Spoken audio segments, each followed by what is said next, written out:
It was an ordinary evening when Rin first met May. The air smelled faintly of rain, and the campus cafe buzzed with quiet chatter. Rin, a literature major, sat alone in her usual corner, typing away at her laptop, completely lost in her world of words. For Rin, love was just a story, something beautiful in books, but far too complicated and messy in real life. She preferred the neat endings found on a page. Then, May entered, almost like a character from one of Rin's own novels. She was radiant but simple, a plain white shirt, faded jeans, her dark hair tied back loosely. She smiled at the barista and then laughed softly when they inevitably misspelled her name on the cup. Rin looked up just once, for a fleeting moment, and caught that smile. And just like that, something inside her shifted, quietly and undeniably. Their first conversation was completely accidental. May's laptop was dying, and she needed a charger. Rin just happened to have one. "Do you mind if I borrow it for a bit?" May asked politely, her voice warm. Rin, suddenly flustered, just nodded, trying to avoid her gaze. "Sure, just don't forget to give it back," she replied, attempting to sound casual, but her voice came out a bit shaky. May grinned, a flash of genuine amusement in her eyes. "I won't, I promise."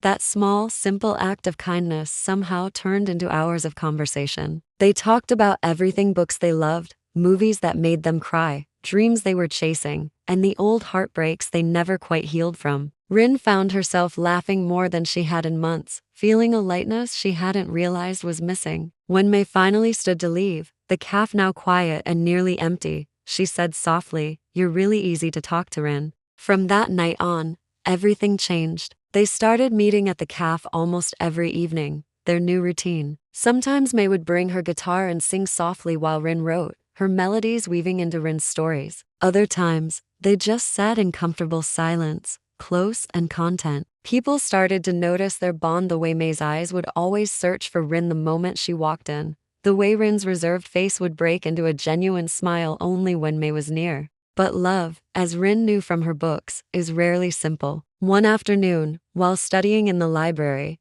Rin overheard some classmates whispering, "Did you know? May used to date one of her friends, another girl." It apparently ended really badly. Rin froze, the words hitting her like a physical blow. She didn't want to believe gossip, but a seed of doubt began to creep into her mind, thorny and unwelcome. That evening, she ignored May's messages. The next day, May found her by the lake behind the library, her usual calm replaced with a quiet anxiety. "Did I do something wrong?" she asked, her voice soft and trembling just slightly. Rin couldn't meet her eyes, instead staring at the ripples on the water. I heard things," May sighed, a sound heavy with resignation. "You heard about my past?" Rin just nodded, her silence a confession. May stepped closer, her eyes honest and completely unguarded. "Yes, I loved someone before, and yes, it was a girl. It didn't work out. It was painful, but that doesn't mean I don't have the right to love again, does it?" Silence hung between them,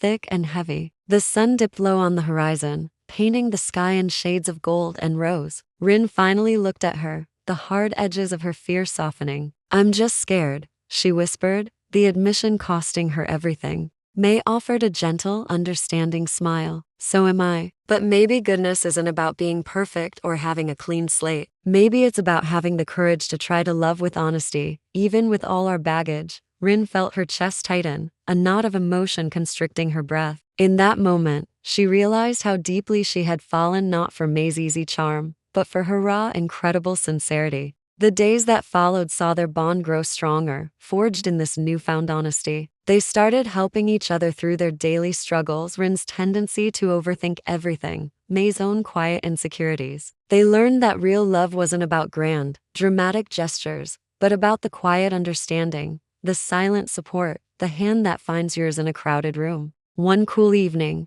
during a campus music night, May performed a song she had written. Her voice carried through the courtyard, warm and emotional, wrapping around the audience. The lyrics were about courage, about forgiveness, and about a kind of love that heals rather than hurts. When she finished the last chord, she looked straight into the crowd, found Rin's eyes, and smiled. "This one's for you," she said softly into the microphone. The crowd cheered, but Rin barely noticed. Her heart was pounding too loudly in her ears.